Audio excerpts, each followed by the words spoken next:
अंबाला जिला कष्ट निवारण समिति की अहम बैठक आज लोक निर्माण मंत्री रणबीर गंगवा की अध्यक्षता में हुई। बैठक में 11 शिकायतें रखी गई, जिसमें से 7 शिकायतों का मौके पर ही निपटान किया गया। बाकी की शिकायतों के लिए अधिकारियों को जल्द कार्रवाई के निर्देश दिए गए। वहीं भारत के चौथी बड़ी अर्थव्यवस्था बनने पर रणबीर गंगवा ने प्रधानमंत्री को बधाई दी और कहा, प्रधानमंत्री ने कहा है भारत जल्द विश्व की तीसरी बड़ी ताकत बनेगा। पूर्व मुख्यमंत्री भूपेश बघेल ने निजीकरण व नौकरियां ना दिए जाने के आरोप सरकार पर लगाए हैं, जिस पर रणबीर गंगवा ने कहा, देश आगे बढ़ रहा है लेकिन वे सवाल उठा रहे हैं, यह कांग्रेस की फितरत में है।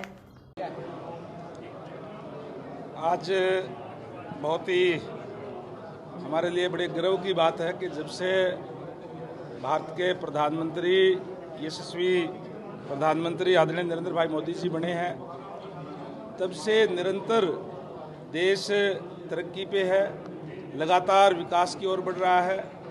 पूरे देश का मान विश्व पटल पे बढ़ाने का काम आदरणीय मोदी जी ने किया है।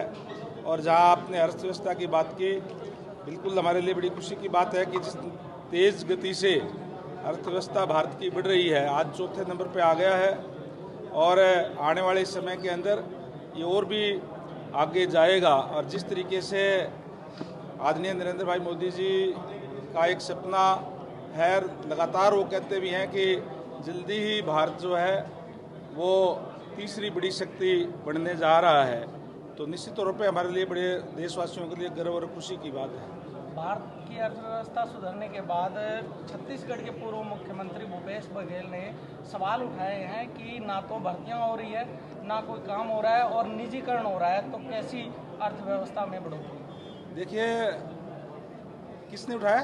भूपेश बघेल है, पूर्व मुख्यमंत्री छत्तीसगढ़। देखिए, जो कांग्रेस के जो लोग हैं उनको तो केवल और केवल इस तरीके की बयानबाजी करना, जहां उनको इस बात के लिए धन्यवाद देना चाहिए था आदरणीय नरेंद्र भाई मोदी जी को, जिनके नेतृत्व के अंदर आज देश आगे बढ़ रहा है, तरक्की कर रहा है, वही वो इस तरीके की सवाल उठाना उनकी फितरत के अंदर है।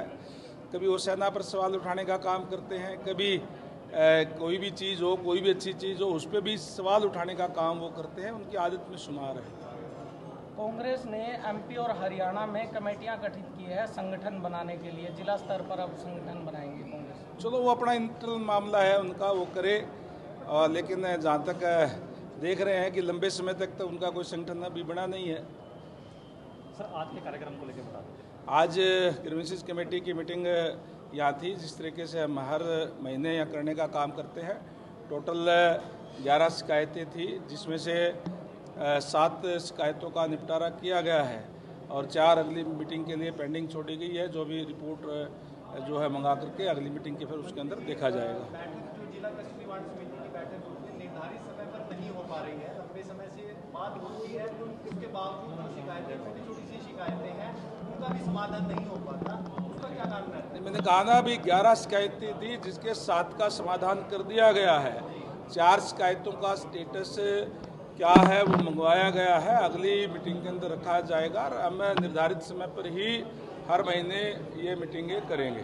सर, जिस तरीके से रोहतक के अंदर दीपेंद्र हुड्डा ने अधिकारियों के साथ बातचीत की, इसको आप किस तरीके से देखते हैं? बहुत ये जो है, मैं मानता हूँ कि फ्रस्ट्रेशन है उन लोगों की, कांग्रेस के लोगों की, कि जिस तरीके से वो जो मुझे पता चला है आपके समाचार माध्यम के से ही कि डीसी साहब आए भी थे रिसीव करने के लिए, उस समय पे आए नहीं, और जो दूसरे जो एमपी थे राज्यसभा के, उनसे अगर थोड़ा सा अंदर 1 मिनट के लिए चले भी गए, तो इसके लेकर के इतना बड़ा इस टाइप की बातें करना, इस टाइप का बवाल करना।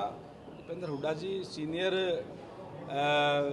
लोकसभा के मेंबर है, कई बार वो रहे हैं, राज्यसभा मेंबर भी रहे हैं, उनको उनसे इस तरीके की जो व्यवहार की अपेक्षा नहीं की जानी चाहिए थी। दूसरा, आजकल जिस तरीके से कई जगह पे देख रहे हैं कि कांग्रेस के लोगों का व्यवहार जो है वो समाचार माध्यम से आप देख ही रहे हैं।